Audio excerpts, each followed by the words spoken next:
You're upside down and inside out, and you can feel it. Inside down, upside out, you can feel it. Don't know where you are. See that new OK Go video, Juan? Let them borrow my plane for that. Hi, I'm Elliot C. Morgan, and welcome to a special Valentine's Day edition of The Study, brought to you by SquareSpace. All those people out there who complain that Valentine's Day has become annoying and groupthinky and trite, look in the mirror.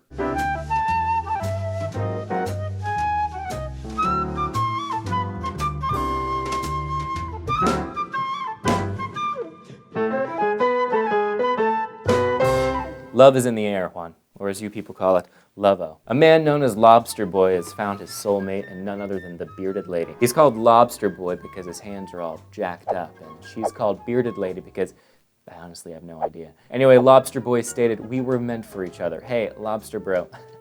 No one's arguing that. An 18-year-old lost balance on his hoverboard, a device specifically designed to make it nearly impossible to lose your balance on. But don't worry, kids. He was also playing with a gun, and he shot his 13-year-old cousin in the back of the head. This happened in Orlando because if what happens in Vegas stays in Vegas, what happens in Florida is batshit crazy. The kid died, Juan. Stop asking to go to Disney World. Dick Cheney still hasn't apologized to the man he shot in the face. I think Democrats and Republicans can agree it's pretty badass.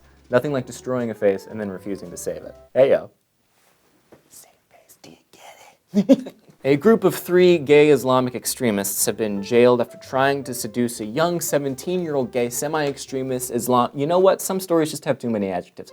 Martin Shkreli offered Kanye West $10 million for his new album, winning all the delegates in the election to be my personal president. Allow me to wash your feet with Curve cologne, and we can frolic through fields of poison ivy until we've developed an immunity. And then rather than share our DNA with scientists so that they can create a vaccine, we'll commit double suicide and die alone together vaping forever. Remember, it's not gay if you're straight. Oh, Fireball. Tastes like sorority girls. An exact replica of the Titanic called Titanic 2 will set sail in 2018. When the original Titanic set sail, they said the ship was unsinkable, not even by God. With the Titanic 2, they're saying this ship is unsinkable, not even by all those nerds. A Texas fine art student who sat on the steps of her school library nearly naked last year as a piece of performance art against sexual assault has received attention again. Whew, thank goodness. This time she is laid flat on a picnic table outside her student center wearing a bra, panties, and covered in Chick-fil-A waffle fries and showered in ketchup. She stated, "I think the fact that food being craved and satisfied relates to how we satisfy our emotional and physical relationships nowadays. Just questioning, is that what we want? Freak is she talking about? That's the dumbest thing I've ever heard. It's literally the stupidest thing I've ever heard. And Juan, I've heard you talk. She could have saved us all a lot of time by just saying, I like attention. She specifically is hoping her performance would spark discussion, analyzing the use of dating apps like Tinder and Grindr. Okie dokie. She also stated, I thought it was interesting how everyone came and ate right off me. Yeah, babe, they're Chick-fil-A fries. You dip them suckers in Polynesian sauce and you're in the third circle of heaven. Okie dokie. As a follow-up to last week's episode, we have another segment of dudes screwing up while screwing themselves.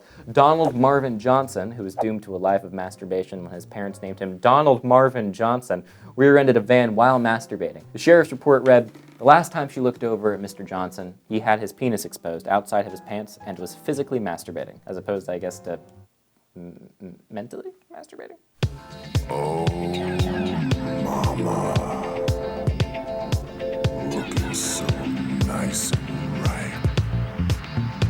And that brings us to contractual obligation, brought to you by Squarespace. Start building your website today at squarespace.com/thestudy and get 10% off when you use the code STUDY. Remember, STUDY stands for Start Telling the Underprivileged to Die Young, and Squarespace makes it easy to build a website with their intuitive and easy-to-use tools. Squarespace, you should. Let's begin. Now, as a blatant distraction from the most poignant part of the show, let's do a slideshow of pictures of, Kanye West. Oh, there he is. Okay. Kanye West recently proclaimed that Bill Cosby innocent. Apparently, Bill Cosby is to women what Kanye West is to linking verbs. F them, you know, who needs them? Today we are talking about racism. From what I've discovered, those who talk the most about racism are either victims of racism or racists themselves. There are, however, those in the middle who've never been confronted by systemic racism and mean no harm, who do not understand why Beyonce is yelling at them in the middle of their beloved football game. Is it possible that those who scream hashtag Black Lives Matter, hold on, and those who scream hashtag All Lives Matter have one common denominator of ignorance, and that's the freaking hashtag? Worldviews get reduced to movements, and movements get reduced to hashtags. Then hashtags become diluted and oversaturated, and no one stops to have a conversation. Listen, don't get me wrong. I hate people who are different than me. Whether their skin is a different color, or their income is less, or their gender is all boobish. I want things that I'm comfortable with. That's why my toilet seat is made of paper-mache $5 bills. It makes me feel safe. But if someone wants to crack the surface of a human psyche, maybe lose the aggression and start using your word speak. Or don't. I can't explain to you how little I care. Also, Beyonce, you are so hot.